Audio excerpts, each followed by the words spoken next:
Hi guys அப்படி இன்னைக்கு நம்ம பார்க்க போகிறது கோஸ்ட் ஸ்டுடியோ ஃபைனல் எபிசோட் ஸ்டார்ட்ல ஹீரோவும் தன்னோட ஐடியாஸ் சொல்ல ஹீரோயின் ஒத்துக்கவே மாட்டாங்க. ஹீரோவும் பேசி புரிய வைக்கிறதுக்கு ட்ரை பண்ணுவாரு. அப்ப ஹீரோக்கு கால் வந்துட்டே இருக்கும். ஆனா ஹீரோ கட் பண்ணிட்டே இருப்பாரு. ஹீரோனோட பயம் என்னன்னா ஹீரோட அங்குளும் இதே மாதிரி தான் டெட் பார்த்த கண்டுபிடிக்க போறேன்னு தான் தன்னோட உயிரையே விட்டுருப்பாரு. முடியவே முடியாதுன்னு ஹீரோன்னு சொல்ல அப்ப ஜியோ நம்பர்ல இருந்து கால் வரும். ஹீரோனும் கால் அட்டன் பண்ண ஆனா பேசுறது லீ. ஜியோ நீங்க ஹாஸ்பிட்டல்ல இருப்பா. ஓவர் ஒர்க்கு ஸ்ட்ரெஸ் இதெல்லாம் ஜியோனோட ஹெல்த் அஃபெக்ட் பண்ணிருக்கோம். லீயும் கவலைப்பட்டு இருக்க அப்ப இந்த சீஃப் கிட்ட இருந்து கால் வரும். லீ தான் அட்டன் பண்ணுவா. என்ன இன்டர்னு ஃபேக்டரி போனியா இல்லையா? ஆர்டர் மட்டும் நீ பிளேஸ் பண்ணல உன்னை என்ன பண்ணுவேனே தெரியாது, வேலையை விட்டு தூக்கிடுவேன்னு அவரு மட்டும் லீ கால கட் பண்றான். லீக்கு சமக்கம் வரும். அப்ப ஈரன் வருவாங்க. நர்ஸ் ஈரன் கிட்ட பேசின ஈரனை கூட்டிட்டு போக லீ ஹீரோ கிட்ட நான் ஒருத்தனை பனிஷ் பண்ணலாமான்னு கேட்பான். ஹீரோவும் நான் வேணான்னு சொன்னா விட்டுருவேன்னு கேட்க லீ விட மாட்டேன்னு சொல்வான். அப்புறம் என்ன போ எது வந்தாலும் நான் பாத்துக்கிறேன்னு ஹீரோ அனுப்பி வைப்பாரு. அந்த டீம்மேட்டோடைய பேஸ்ல கேட்ட வார்த்தையில எழுதி வச்சிருப்பா. கன்னடியை பார்த்து அவரே கத்த யார் இது பண்ணதுன்னு கேட்க அப்ப அவருக்கு ஒரு மெசேஜ் வரும். என் பிரசன் நல்லா இருக்கா, இதெல்லாம் ஆரம்பம் தானே. டீம் லீடரோட வைஃபும் வருவாங்க. அவங்க துடைக்கிறேன்னு கருத்தறியை யூஸ் பண்ணி துடைப்பாங்க. டீம் லீடர் தடுத்து உனக்கு பைத்தியம் வச்சிருக்கேன் கேட்க என்ன நீ எதுவும் ஒண்ணுதான் நான் கிளீன் பண்றேன்னு யூஸ் பண்ண வர வேணான்னு கத்திட்டே விட அவங்களே துரத்திட்டே வருவாங்க. தான் பையன் நம்மள போய் லாக் பண்ணிப்பாரு. இவ்வளவு பிரச்சனை பையன் இருக்கு. அந்த பையன் வீடியோ கேம் விளையாடி இருப்பான். இவரை கோவத்தோட இந்த ஹெட்செட் எடுக்க அந்த பையன் நான் உங்களால தான் செத்து போனேன். டீம் லீடருக்கு புரியல. என்னடா சொல்றேன்னு கேட்க ஆமா நான் உங்களால தான் செத்து போனேன். August 7, 2020 ஹார்ட் அட்டாக் வந்துச்சே, நீங்க தான் என்ன கொன்னீங்க. எனக்கு 33 வயசு ஆகுது. தனக்கு நடந்தது எல்லாத்தையும் சொல்லி ஞாபகப்படுத்த அந்த டீம் லீடர் நீ யாருன்னு கேட்பாரு. நான் யாரா? நான் தான் லீ. என்ன டார்ச்சர் பண்ணி கொன்னீங்களே அவனே தான்.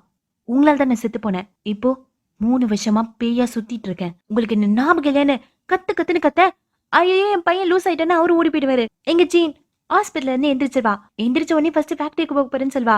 ஆனா ஹீரோ லீ பார்த்து பண்ண சொல்ல ஜீனு கொஞ்சம் ரிலாக்ஸ் ஆவா. அடுத்த நாள் பயந்துட்டே தான் வேலைக்கு வருவா. ஆனா லீ எல்லா வேலையும் முடிச்சிட்டான். அங்க அந்த டீம் லீடர் மட்டும் காணோம். எங்கன்னு பார்த்தா தான் பொண்ணை பிடிச்சி எழுதிட்டு போவாரு. எல்லாரும் சொல்ற மாதிரி இங்க ஒரு பேர் இருக்கு. அவன் பேர் தான் எனக்கு ஞாபகம் வரலன்னு சொல்ல அப்ப அவரோட பொண்ணு பேரு லீ. அட்லீஸ்ட் நீங்க கொலை பண்ணவனோட நேமையாவது நீங்க தெரிஞ்சு வச்சுக்கணும். உங்களுக்கு நான் லாஸ்ட் சான்ஸ் கொடுக்குறேன். ஒழுங்கா நீங்களே போய் எல்லாருக்கிட்ட சாரி கேளுங்க. இனிமே இந்த மாதிரி தப்பு பண்ண மாட்டேன்னு ப்ராமிஸ் பண்ணுங்க. அப்படி இல்லைன்னா நான் இதை நிறுத்த மாட்டேன்னு சொல்ல அப்போ இந்த டீம் லீடர் நான் என்ன தப்பு பண்ணேன்? இங்க பேர் நீ பேயா இருக்கலாம், அதுக்குள்ள நான் உன்னை பார்த்து பயப்பட மாட்டேன். ஒழுங்கா என் பொண்ணோட பாடியில இருந்து வெளியே வந்து சொல்ல இல்லையோ உங்க பசங்களை நீங்க எப்படி கேரிங்கா பாத்துக்கிறீங்களோ அதே மாதிரி மத்த பேரண்ட்ஸோட பசங்களையும் கேரிங்கா பாத்துக்கோங்க. இனிமே இதை தப்பு பண்ணாதீங்கன்னு சொல்ல பொண்ணோட உடம்புல இருந்து வெளியே வந்துருவான். அது தெரியுமே இந்த டீம் லீடர் போய் தன் பொண்ணோட கழுத்தை நெரிச்சிட்டு இருப்பாரு. தன் பொண்ணு அங்க இருக்க சொல்லிட்டு லீய தேடிட்டு இருப்பாரு. நீயான்னு ஆபீஸ்லயே ரகல பண்ணிட்டு இருக்க. ஆனா லீ அடுத்ததை பொசஸ் பண்ணது சீஃப தான். எல்லாரும் என்ன மன்னிச்சிடுங்க, நான் மோசமான பாஸ், என் ஜூனியர்ல நான் அரெஸ்ட் பண்ணுவேன்னு ஒரு போர்டு போட்டுட்டு எல்லார்கிட்டயும் சாரி கேட்டுட்டு இருப்பான். எல்லாரும் வீடியோ எடுத்துட்டு இருப்பாங்க. ஜியன் அங்க வர என்ன நடக்குது யாருக்கும் புரியாது. ஆனா ஜியனுக்கு மட்டும் புரியும். 10 நிமிஷம் ஆகணும்னே லீவ் வெளியே வந்துருவான். ஆஸ் யூஷுவல் அந்த டீம் லீடர் எல்லாரையும் பார்த்து கொலைக்க ஆரம்பிச்சிருவாரு. அப்ப லீக்கு ஜியன் மெசேஜ் பண்ணுவா ஸ்டெப்ஸ்ல மீட் பண்ணலான்னு. ஜியனோ நான் 3 கவுண்ட் பண்றேன், நம்ம 2 பேரும் ஐஃபை கொடுக்கலன்னு 1 2 3ன்னு சொல்ல 2 பேரும் ஐஃபை கொடுப்பாங்க. ஜியனோ நீ என்கிட்ட கேட்டல அதுக்கு பதில் நான் இப்ப சொல்றேன். நான் என்னோட ஒர்க்கு ஹெல்த் ரொமான்ஸ் இது எதையும் நான் விட்டு கொடுக்க மாட்டேன். இதை கிட்ட லீய ஸ்மைல் பண்ணிட்டு ஐ லவ் யூன்னு சொல்ல ஜியனுக்கு கேட்காதுதான். ஆனா லீ இப்படிதான் சொல்வான்னு கெஸ் பண்ணி அவளும் மீட்டுன்னு சொல்வா. இப்ப ஹீரோயின் கோஸ்டுக்கான போட்டோகிராஃபரா மாறிட்டாங்க. அப்ப ஹீரோயினுக்கு ஒரு கால் வரும். ஹீரோ குடிச்சிட்டு மட்டையிட்டாருன்னு. ஹீரோயின போய் டேய் நான் தான் கோமா இருக்கணும், ஆனா நீ கோமா இருக்க. அப்ப ஹீரோ சொல்வாரு எனக்கு அங்க போறதுக்கு பயமா இருக்கு, எனக்கு சாக வேணான்னு சொல்ல ஹீரோயினோ அப்ப போகாத. அதுக்கு ஹீரோ நீ இல்லாத இந்த உலகம் அதை விட எனக்கு பயமா இருக்குன்னு சொல்ல ஹீரோட நிலைமை ஹீரோனுக்கு நல்லாவே புரியுது. ஆனா ஹீரோனால ஹீரோவை ஆபத்துல சிக்க வைக்க முடியாது. ஹீரோட ஐடியா லீக்கும் பிடிக்காது. ஏன்னா அங்க போறது ரொம்பவே ஆபத்தானது. ஆனா ஹீரோ அந்த கேமராவை திருப்பி வச்சா மட்டும்தான் ஹீரோனோட சாபம் முடியும். அப்படி ஹீரோ அந்த கேமராவை எடுத்துட்டு போனா அந்த பிளாக் மவுண்டன் அன்னைக்கு நிறைய ஈவல் ஸ்பிரிட் ஹீரோனை அட்டாக் பண்றதுக்கு சான்சஸ் இருக்கு. கேமரா இருக்கிற வரைக்கும் தான் ஸ்டூடியோ சேஃபான பிளேஸா இருக்கும். கேமரா இல்லனா ஸ்டூடியோல ஆபத்து நடக்கும். அடுத்த நாள் ஹீரோயின் கோமா தான் இருப்பாங்க. ஹீரோவோ இப்படிதான் என்ன அனுப்பி வைக்க போறேன்னு கேட்க ஹீரோயின் நான் கேமராவை கொடுக்க மாட்டேன்னு சொன்னாலும் நீ போவியா? ஹீரோ ஆமான்னு சொல்வாரு. ஒருவேளை நான் இனிமே உன்னை பார்க்க மாட்டேன்னு சொன்னாலும் நீ போவியா? அதுக்கும் ஹீரோ ஊன்னு சொல்ல ஆன்சரை சேஞ்சே பண்ண மாட்டியான்னு கேட்க அதுக்கும் ஹீரோ பண்ண மாட்டேன்னு சொல்வாரு. சரி போ நான் உனக்காக வெயிட் பண்றேன்னு ஹீரோன்னு சொல்ல ஹீரோ ஆக் பண்ணிப்பாரு. அடுத்த நாள் ஹீரோ ரெடியாக்க இந்த டனலுக்கு போக அந்த கோவில பார்த்து பேசுன ரூட்லயே ஹீரோ ஃபாலோ பண்ணி போவாரு. நிறைய ஈவல் ஸ்பிரிட் ஹீரோவை சேஸ் பண்ணிட்டே வரும். ஹீரோவும் கேமராவையும் உயிரையும் புடிச்சிட்டு ஓட ஆனா ஒரு இடத்துல எல்லா பையும் ஹீரோவை சுத்து போட ஃபைட் பண்ணி ஹீரோ கிட்ட இருந்து கேமராவை புடிங்கிடுங்க. ஆனா என்ன பிரயோஜனம், அதுங்களுக்குள்ளேயே சண்டை நடக்கும். அந்த கேப்ல ஹீரோ புடிங்கி ஒரு சுழல் மாதிரி இருக்கிற இடத்துல விழுந்துருவாரு. அப்படி ஹீரோ ஆஃப்டர் லைஃப்க்கு போயிடுவாரு. லீ அட்வைஸ் பண்ணிருப்பான் அங்க இருக்கிற எல்லாத்தையும் நம்பாதீங்கன்னு. அதனால ஹீரோ கொஞ்சம் உஷாராவே இருப்பாரு. எங்க ஹீரோயினுக்கு பயங்கரமான சேஃப்டி ப்ரிப்பரேஷன் போயிட்டு இருக்கும். ஏன்னா இன்னைக்கு பிளாக் மூன் டே. ஹீரோயினை பிடிக்கிறதுக்காக ஏகப்பட்ட ஈவில் ஸ்பிரிட் வரும். இவங்க எல்லாரும் ஸ்டூடியோல தான் இருப்பாங்க. ஆனா அந்த ஈவில் ஸ்பிரிட் அந்த கேட்டை உடைச்சு உள்ள வரதுக்கு ட்ரை பண்ணும். உடைச்சிருச்சுங்க. லியோ அதுங்களை ஸ்டாப் பண்றதுக்கு எவ்வளவு ட்ரை பண்ணுவான். ஆனா முடியல. இங்க ஹீரோக்கும் நிலைமை சரியில்லை. ஹீரோவை துரத்திட்டு நிறைய கருப்பு புகையா வரும். ஆனா ஹீரோவும் ஓடி போய் ஒரு டோர் ஓபன் பண்ணி என்ட்ராக இங்க லீ டாக்ஸி டிரைவரை ப்ரொசஸ் பண்றான். ஆனா ஹீரோன் ஏற மாட்டாங்க. ஏன்னா இந்த பீங்களை ஹீரோனை தான் துரத்துது. ஜிஎன் கூட ஹீரோன் இருந்தா ஜிஎனுக்கு தான் ஆபத்து. ஹீரோனை சாக விட மாட்டான். காலையில ஸ்டூடியோக்கு வெளியே மீட் பண்ணானே ஹீரோன்னு சொல்ல இந்த ஐடியா லீக்கு பிடிக்கலதான். ஆனா ஜியனோட உயிரை காப்பாத்தணும்னா அதை செஞ்சுதான் ஆகணும். ஹீரோயின் வேற வழியே ஓடுவாங்க. அந்த பீங்களும் தொத்திட்டே போகுங்க. இப்போ ஹீரோ என்டர் ஆன இடம் அந்த கேமரா இருந்த பிளேஸ் தான். விக்கலான்னு போகும்போது அந்த கார்டியன் எவ்வளவு தைரியம் தான் உயிரோடு இருக்கும்போது இங்க வருவன்னு திட்ட ஹீரோ நான் எல்லாத்தையும் முடிக்க வந்தேன்னு சொல்வாரு. ஆனா அங்க ஹீரோயினை ஈவில் ஸ்பிரிட் எல்லாம் பிடிச்சிரும். அது ஹீரோயினோட கழுத்தை நெரிச்சிட்டு இருக்க இங்க கார்டியன்னு சொல்வாரு. கேமரா வச்சா சாவ முடிஞ்சதுதான். ஆனா ஹீரோவால வெளியே போக முடியாது. ஏன்னா ஹீரோவோட முன்னோர் வெளி உலகத்துக்கு வந்ததுக்கான காரணம் இந்த கேமரா தான். இந்த கேமரா இருந்தா மட்டும்தான் ஹீரோவால வெளியே போக முடியும். ஹீரோ கோவப்படுவாரு. மக்களை கஷ்டப்பத்தி பார்க்கறதுதான் ஆசையான கார்டியனோட சண்டை போட மறைஞ்சு விளையாடும். இப்ப ஹீரோ தான் டிசைட் பண்ணும் தன்னோட உயிரா இல்ல ஹீரோனோட உயிரன்னு. ஹீரோனோட உயிரை தான் சூஸ் பண்ணுவாரு. கேமராவை வச்சிடுவாரு. அந்த நிமிஷம் ஹீரோனை சுத்தி சேஃப் ஜோன் கிரியேட் ஆக ஈவில் ஸ்பிரிட் எல்லாம் மறைஞ்சு போயிடும். ஹீரோனோட தலமும் மறைஞ்சு போயிடும். கேமரா வச்சதுனால அந்த பிளேஸை கொஞ்சம் அழிஞ்சு போகிற நிலைமைக்கு வர ஹீரோ வந்து வெளியே ஓடி வந்து கீழே விழுந்துருவாரு. இப்ப ஹீரோ இங்கே ட்ராப் ஆயிட்டாரு.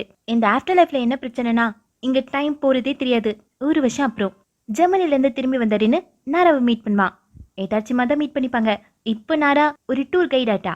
மேரேஜுக்கு முன்னாடி இந்த வேலையை தான் பார்த்திருப்பா. நாளை நார்மலானதே ரெண்டுக்கு ரொம்ப சந்தோஷமா இருக்கும். ரெண்டு பேரும் சந்தோஷமா ஹேண்ட் செக் பண்ணிட்டு அவங்க வேலையை பார்க்கறதுக்காக போயிடுவாங்க. ஹீரோயினோட சீஃபுக்கு 15 வருஷம் தண்டனை கிடைக்கும். ஆனா அவரால் அது ஏத்துக்கவே முடியாது. நான் தப்பு பண்ணலன்னு கத்திட்டு போவாரு. லீ ப்ரொஃபசர் ஆயிட்டா. பீங்களுக்கான ப்ரொஃபசர் எப்படி ஒரு பாடியை பொசஸ் பண்ணணும்னு கிளாஸ் எடுத்துட்டு இருப்பான். இப்ப லீக்கு கிம்ம மாதிரியே பவர் கூட இருக்கும். அதை வச்சு சேர்ல மூவ் பண்ணுவான். ஜியனோட லைஃப் நல்லா இருக்கும். அவளுக்கு இப்ப ஃபுல் டைம் ஜாப் கிடைச்சிச்சு. ப்ரமோஷன் கூட கிடைக்கும். இப்ப சீஃபா இருக்கிறது அந்த டெபுட்டி. ப்ரமோஷனுக்காக லீ ஒரு குட்டி பொண்ணோட பாடி ப்ரொசஸ் பண்ணி கேக் எடுத்துட்டு வர இன்னைக்கு நைட்டு ஹீரோயினோட சேர்ந்து செலிப்ரேட் பண்ணலான்னு சொல்வான். ஆனா ஜியூன் ஹீரோயின் வரமாட்டாங்கன்னு சொல்வா. ஏன்னா இந்த மாதிரி சீசன் சேஞ்ச் ஆகும் போதுதான் ஹீரோயின் காணாம போயிடுவாங்களாம். ஜியூனுக்கும் இப்ப டவுட்டா தான் இருக்கும் ஹீரோ திரும்பி ஒரு வரானு. அதுக்கு லீ எனக்கு அதை பத்தி தெரியாது.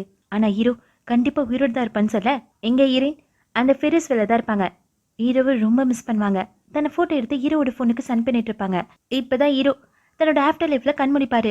எழுப்புறது அந்த சின்ன பையன் தான். இவன் ஏதோ ஒரு எபிசோட்ல வந்தான். எபிசோட் நம்பர் வந்துருச்சு. அவனை இப்ப ஹீரோவை எழுப்பிவிட அவன் ஹீரோ கிட்ட எங்க உயிரோடு இருக்கவங்களுக்குலாம் என்ட்ரி இல்லைன்னு சொல்லுவான். ஹீரோக்கே இப்ப டவுட் வரும். ஒருவேளை நம்ம செத்துட்டோமோன்னு. அதுக்கு அந்த பையனும் நீங்க உயிரோடு இருக்கீங்கன்னு நினைச்சீங்கன்னா உயிரோடு இருப்பீங்க, செத்துட்டு தான் நினைச்சா இறந்து போயிடுவீங்கன்னு சொல்ல சரி வாங்க என்ன ஃபாலோ பண்ணுங்கன்னு அவன் முன்னாடி போவான். ஹீரோவும் எங்கடான்னு கேட்க நீங்க ஒருத்தங்களை பாக்கணும்ல அவங்க கிட்ட தான் கூட்டிட்டு போறேன்னு அவன் போவான். ஹீரோவும் ஃபாலோ பண்ணிட்டு வருவாரு. அவன் அந்த டெத்து கேட்டுக்கு தான் கூட்டிட்டு வந்திருப்பான். இப்ப மந்திரத்தை சொல்லுங்கன்னு சொல்ல ஹீரோவும் டேய் நான் அப்பவே சொல்லியிருக்கேன் எனக்கு சொசைட்டில ஸ்டேட்டஸ் இருக்குடா. அதுக்கு அந்த குட்டி பையனும் வெளியே போகணுமா வேணாமான்னு கேட்க ஹீரோவும் சரி சொல்றேன்னு டைலாக் சொல்வாரு. ஆனா அந்த கேட் ஓபன் ஆகாது. அடிச்சானு ஹீரோவை சலிச்சுக்க கேட் ஓபன் ஆயிடும். அந்த குட்டி பையனும் பாய் அங்கிள் உங்க பர்த்டேக்கு பிரசன்ட் இதுதானே அவன் ஹீரோவை அனுப்பி வைப்பான். ஹீரோவும் அந்த குட்டி பையனுக்கு டாட்டா சொல்லிட்டு ரியல் வேர்ல்டுக்கு வந்துருவாரு. இப்ப ஹீரோயின் வீட்டுக்கு வர வழக்கம் போல ஹீரோயின் ஹீரோக்கு போட்டோ அனுப்புவாங்க. ஆனா இந்த தடவை ஹீரோ மெசேஜ பார்த்துதான் வரும். ஹீரோயின் தன்னோட வீட்டுக்கு போக அங்க ஹீரோ இருப்பாரு. ஹீரோனால நம்பவே முடியாது. அது இலியூஷன் அனுப்பாங்க. கன்ஃபார்ம் பண்றதுக்காக ஹீரோ ஆக்ட் பண்ணிப்பாரு. ஹீரோன்னு திட்டுவாங்க. எவ்வளவு நாளாச்சு உனக்கு திரும்பி வர்றதுக்கு, நான் உனக்கு எவ்வளவு மிஸ் பண்ண தெரியுமா, நீ உயிரோட இல்லைன்னு எல்லாரும் சொன்னாங்க. ஆனா நான் இப்படி ஹீரோன்னு சொல்லிட்டு இருக்கும் போதே ஹீரோ கிஸ் பண்ணிடுவாரு. அடுத்த நாள் லீ ஹீரோவை பார்த்த உடனே ஆக்ட் பண்ணிப்பான். ஹீரோக்கு அவனை கிஸ் பண்ணதுக்கு வர ஜியன் அங்க வருவா. இப்ப லீ உங்களுக்கு கிஸ் பண்ணிட்டு இருக்காருன்னு கேட்க லீ சமத்தா உட்காந்துப்பான். ஹீரோ திட்டுவாரு. நான் போன் ஆன் பண்ண உடனே எனக்கு நோட்டிபிகேஷன் தானே வந்துச்சு, எவ்வளவு ஐட்டம்ஸ் வாங்கியிருக்கேன்னு கேட்க ரெண்டு பேரும் செல்ல சண்டை போட்டுப்பாங்க. இப்போ லாஸ்ட் போட்டோக்கான டைம். எல்லாரும் குரூப் போட்டோ எடுத்துப்பாங்க. லீ அந்த போட்டோல கவர் ஆக்க மாட்டான். ஆனா மெமரிஸ் தானே மேட்டர். அதனால எல்லாரும் ஜாலியா போட்டோ எடுத்துப்பாங்க. அப்படியே இந்த டிராமாவும் முடியுது. உங்களுக்கு இந்த டிராமா பிடிச்சிருந்ததா இல்லையான்னு கமெண்ட் பண்ணுங்க. சப்ஸ்கிரைப் பண்ணவங்க சேனலை சப்ஸ்கிரைப் பண்ணிக்கோங்க. Bye bye guys, have a nice day.